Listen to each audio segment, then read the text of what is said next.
All right, so now we're gonna get into this book. I found it and thought it was very interesting when I found it, and just definitely want to share with you guys. So it's called "A Study in Hebrew and Indian Language," written by Thomas W. Brookbank. It says here, Ricks College, Rexburg in Idaho. If it be found that large numbers of similar or identical forms characterize any two languages which are said by competent judges to be constructed on like principles, we have fair ground for assuming the most of the like forms are not accidental coincidences. And finally, if real analogies are shown to exist between the two languages, it is evident that they have sprung from a common source. And the value of simply similar or identical terms becomes very important as sustaining the evidence supplied by true analogies. Such are conditions respecting the claim that the Indian languages have come from the Hebrew. Okay, again, such are the conditions respecting the claim that the Indian languages have come from the Hebrew. If there were but few such terms mutually characterizing them, they should be considered of no great value in this matter. But as the case stands with hundreds of similar or identical forms listed, it is not in reason to say that they stand a close second to analogies in support of the proposition that the Indian language had their primal source in the Hebrew. Consideration of the two words that have been listed is next in order. And the name Yutta, okay, we're going to start with Yutta, shall be taken up first. All right, it is one of wide use and has been applied to Indians in one form or another in Arizona, Idaho, Oregon, Nevada, and California, that whole southwestern United States. You see how big Utah really was. We got maps that show that. In the western parts of the United States, while in eastern districts in a variant form as Utah.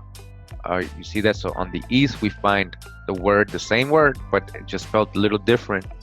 E-U-T-A-W, Utah, Utah. It is used as the name of a town in Alabama. And in 1781, a battle was fought between the British and the Americans at Utah Springs in South Carolina. So you hear that? I know that these springs were sacred land and holy places for the American natives. So fighting there, man, I'm sure they didn't like that or want to do that, but they probably had to. All right. Utah, Utah, and Yutta with the Eutaw and Ute are names applied to an Indian language. Paiute, Pa Utah, and Pi Ute literally mean river, Utah, river. Example, Utah as spoken by certain Indians living on the Colorado River. Yampa, Utahs, designates Utes who live or have lived south of the Uitas. Now it says here, Hebrew. All right, so let's see if we can understand this. All right, so it says Yam is a Hebrew form which among other things means south. Okay, we got that from who? UB News, right? UB News. Thank you for the perspective with the compass and the direction, right? And the what it really meant in Hebrew, in ancient Paleo Hebrew. So it says here, Jam means south, right? Here we have an example where a Hebrew word has a correspondent in both form and sense in Indian speech. All right, so he's saying that we just got right Jampa, Utahs. Jampa, so southern Utah. Jam is a Hebrew form, which among other things means south. Here we have an example where a Hebrew word has a correspondent in both form and sense in Indian speech. Further, we find in Hebrew the names Utah with Juttah. We're gonna address that J though. Jatba and Jata. And according to Dr. John, Jutta and Jutta. Alright, so before we continue, just remind you, we're just talking about Utah, right? So look at this. So take away the J, what do you have? You have Utah.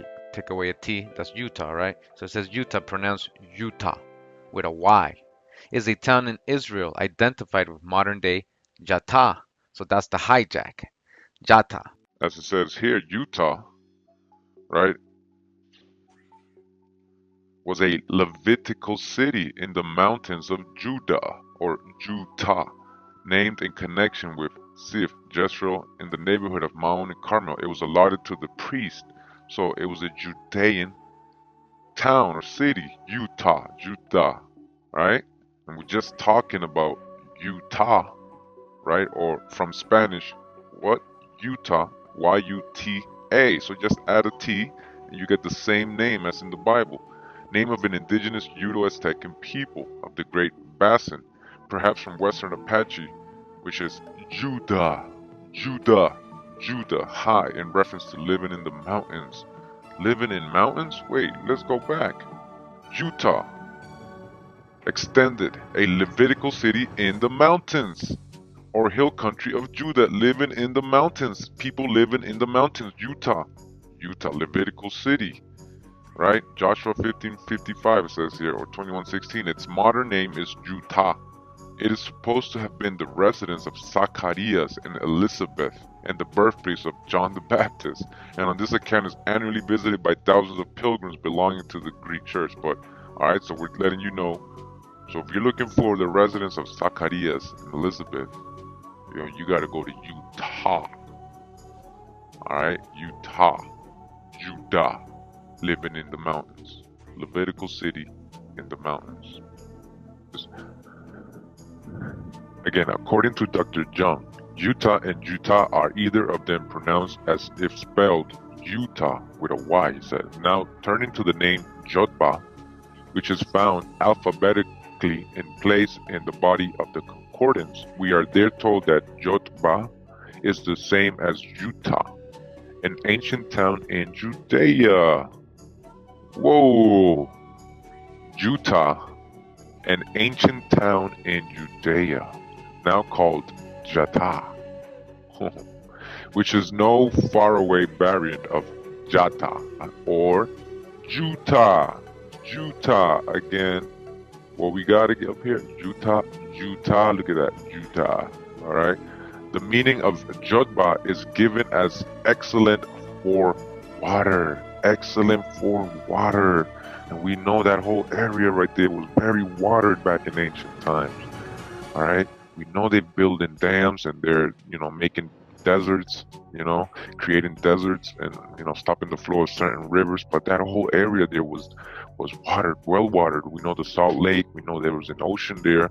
We know we got the Utah Lake. We have reference to that being the Sea of Galilee. All right. We got the Jordan River. We got a lot of water actually under Utah. We're going to get into that. All right. So again, excellent for water. All right, Jotba, which is the same as saying Jutta or Juta. All right. Other proper Hebrew names spelled with initial J in English should also be pronounced as if their first letter was Y. Why is that? Because there was no letter in the ancient Hebrew alphabet that English J is the equivalent of. There was no J's. All right, so what we talking about here? There is no J's in Hebrew. All right, we're talking about Jehovah, not Jesus. All right, and for this reason, Dr. John authorizes the change in the form and the pronunciation of the words in hand. In about 300 examples of biblical Hebrew proper names, which are spelled in English with initial J, our learned Hebraist authorizes the substitution of Y for J. Oh, so he authorized it. But we already know there's no J's in Paleo Hebrew, and we're going to see that Y is not even, that came a little bit later as well. All right?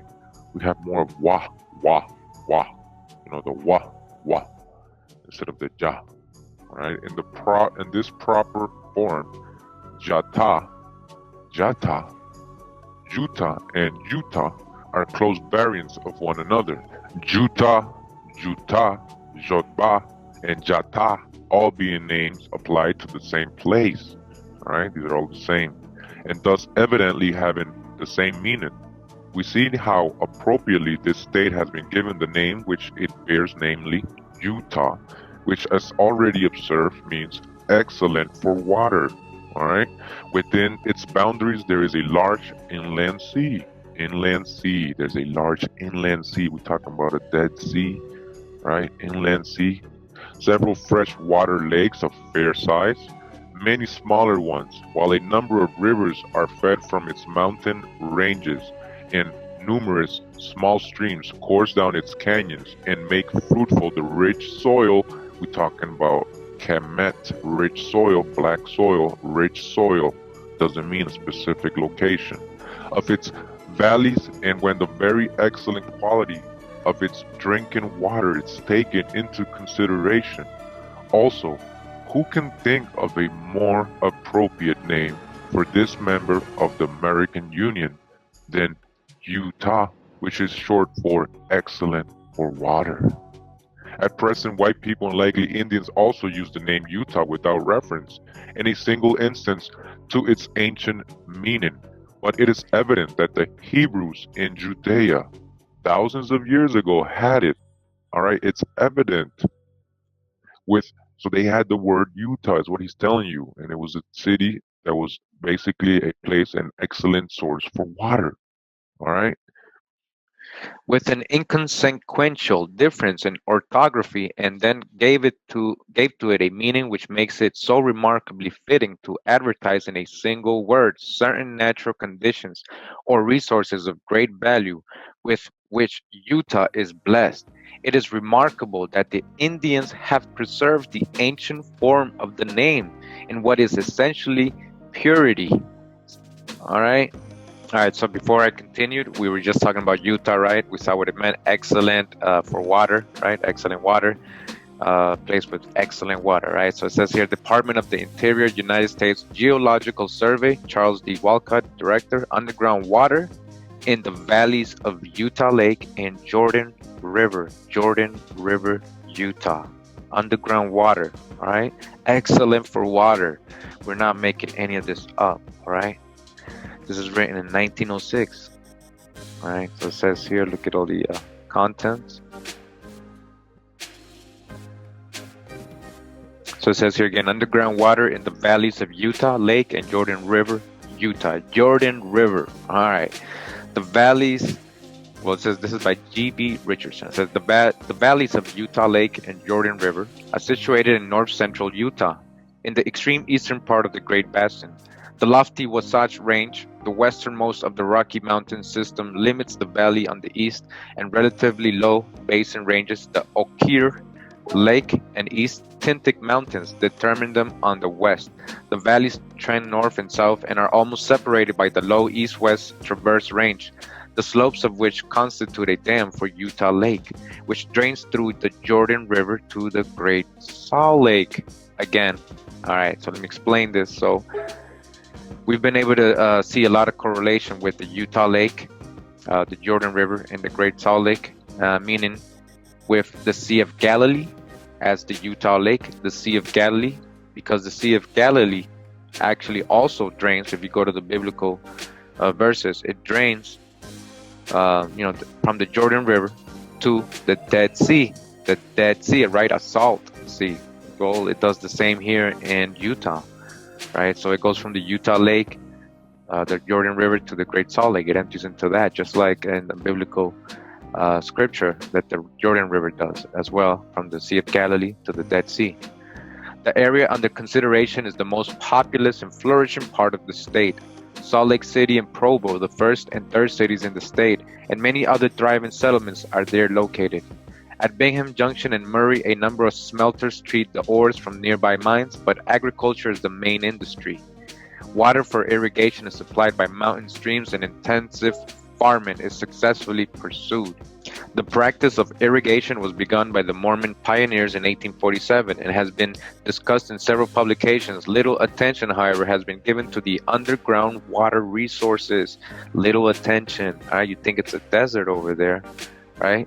And Drop, thank you for putting this perspective into us and letting us know how in Scripture it tells us, right? It tells us that these dry places will be fertile, will have water again. Springs will come out again. It's a promise. All right. So we know in this ancient land, Judah, right? Deuteronomy 34, we know now, it's called excellent for water. There's a town in Judea that was called Jutta, excellent for water. And we know now that in underground water resources here in Utah, right?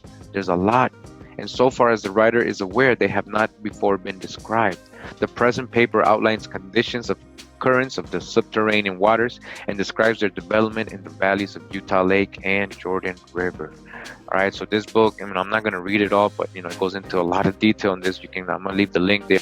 So I guess this is the Utah Lake. This is what the Mormons are calling the Sea of Galilee, and it does make sense because we can see that the Jordan River goes this way, right? See the mouse into the Great Salt Lake up here, or the Dead Sea, right? We know we got Moab and Nebo all around here, so we know these are biblical lands.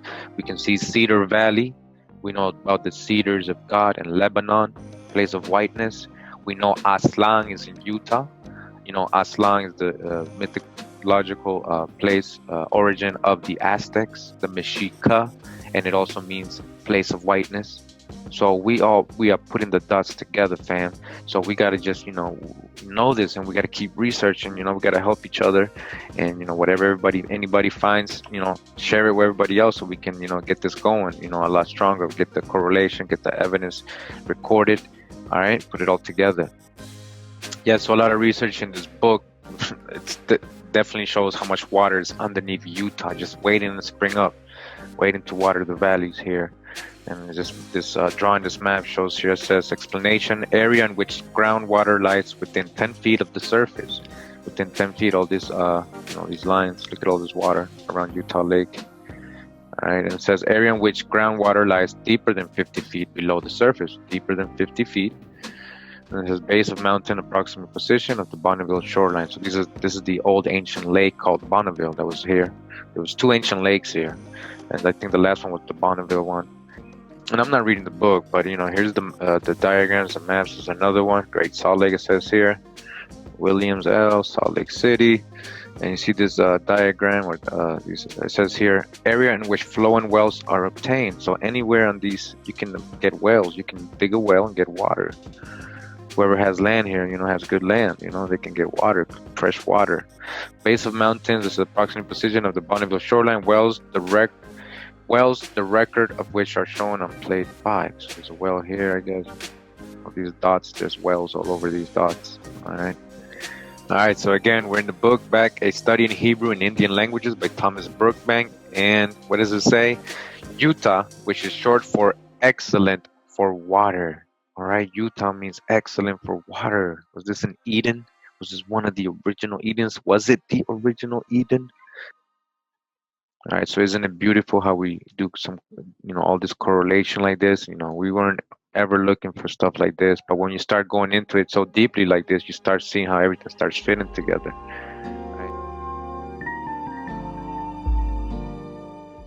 Reading from the Archives of Aboriginal Knowledge containing all the original papers laid before Congress.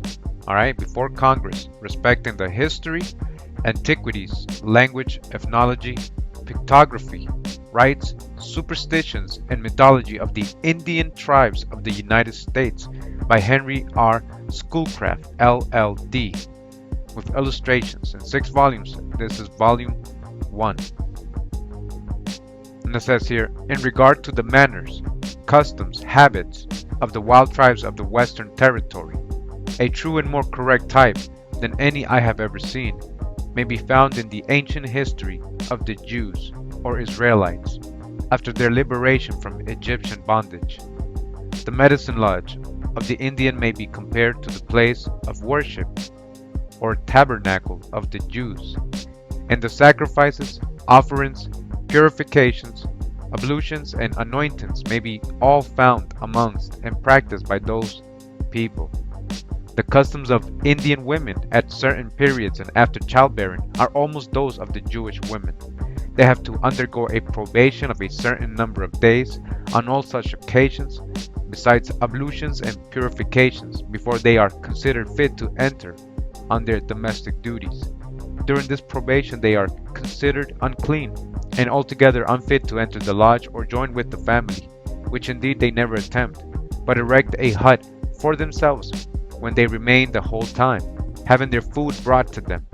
The manner of mourning for a deceased relative is very similar to that of the Israelites.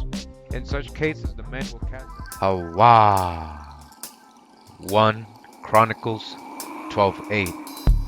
And it says here, and of the Gadites there separated themselves unto David into the hold to the wilderness, men of might, and men of war fit for battle, that could handle shield and buckler, whose faces were like the faces of lions. Again, whose faces were like the faces of lions, and were as swift as the roes upon the mountains. Jaguar warriors. Reading from the book Letters and Notes of the Manners and Customs and Conditions of the North American Indians by George Catlin. Alright, George Catlin, he lived amongst the natives as well. We got him in some of the videos. Says here, I am compelled to believe that the continent of America and each of the other continents have had their aboriginal stocks. Alright, so he's saying that America had aboriginals just like in Africa and Australia and any other place, peculiar in color and in character, and that each of these native stocks has undergone repeated mutations at periods of which history has kept no records, by erratic colonies from abroad that have been engrafted upon them, mingling with them and materially affecting their original character. By this process I believe that the North American Indians, even where we find them in their wildest condition, are several degrees removed from their original character, and that one of their principal alloys had been a part of those dispersed people who have mingled their blood and their customs with them, and even in their new disguise, seem destined to be followed up with oppression and endless persecution. The first and most striking fact amongst the North American Indians that refers us to the Jews is that of their worshiping in all parts the Great Spirit, or Jehovah. Dash the hijack, we're going to see it's more like Jehovah, as the Hebrews were ordered to do by this divine precept, instead of a plurality of gods, as ancient pagans and heathens did in their idols of their own formation. The North American Indians are nowhere idolaters. They appeal at once to the Great Spirit and know of no mediator, either personal or symbolical. You hear that, right? No mediator between the Most High and you. No Jesus, no mediator, either personal or symbolical, no images, symbolical in any way. Isaiah 43, right? Only one Savior, the Most High. The Indian tribes are everywhere divided into bands with chiefs, symbols, badges, and many of their modes of worship I have found exceedingly like those of the Mosaic institution.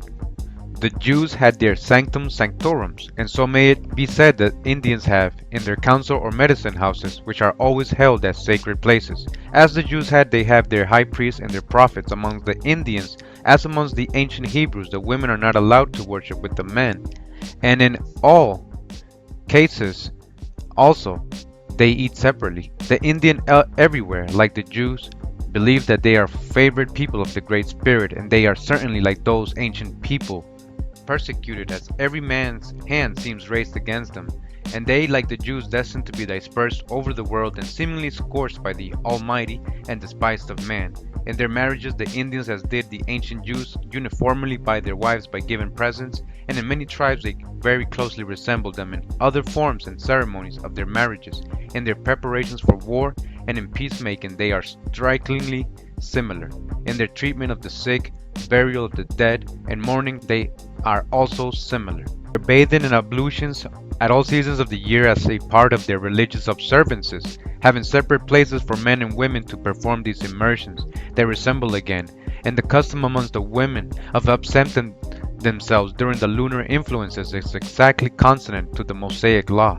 This custom of separation is uniform, one amongst the different tribes, as far as I have seen them in their primitive state, and be it Jewish, natural, or conventional, it is indispensable form with these wild people who are setting to the civilized world this and many other examples of decency and propriety, only to be laughed at by their wiser neighbors, who rather than award to the red man any merit for them, have taken exceeding pains to call them but the results of ignorance and superstition.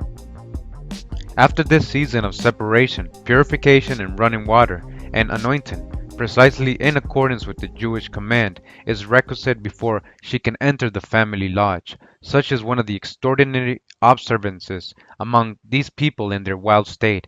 But along the frontier, where white people have laughed at them for their forms, they have departed from this, as from nearly everything else that is native and original about them. You don't do it anymore. In their feasts, fastings, and sacrificing, they are exceedingly like those ancient people. Many of them have a feast closely resembling the annual feast of the Jewish Passover, and amongst others an occasion much like the Israelitish feast of the Tabernacles, which lasted 8 days, when history tells us they carried bundles of willow boughs and fasted several days. Yo ale yo ale yo ya hele ya, yo ale yo ya hele ya, yo ale yo ya hele ya, yo ale yo ya hele ya, yo ale yo ya hele ya, yo ale yo ya hele ya, yo ale yo ya hele ya, yo ale yo ya hele ya. Ya he yo we ya, ya he yo we ya, ya he yo we yo we ya, ya he yo we, ya he yo we ya, ya he yo we ya, ya he yo we yo we ya, ya he yo we, ya he yo we ya. Ya hey yo we ya, ya hey yo we yo we ya, ya hey yo we, yo ale yo ya hele ya, yo ale yo ya hele ya, yo ale yo ya hele ya, yo ale yo ya hele ya, yo ale yo ya hele ya, yo ale yo ya hele ya, ya he yo we ya he yo we ya he yo we yo we hey yo hey ya hey yo hey ya hey yo hey ya hey yo hey yo hey ya hey yo ya hey yo ya hey yo ya hey yo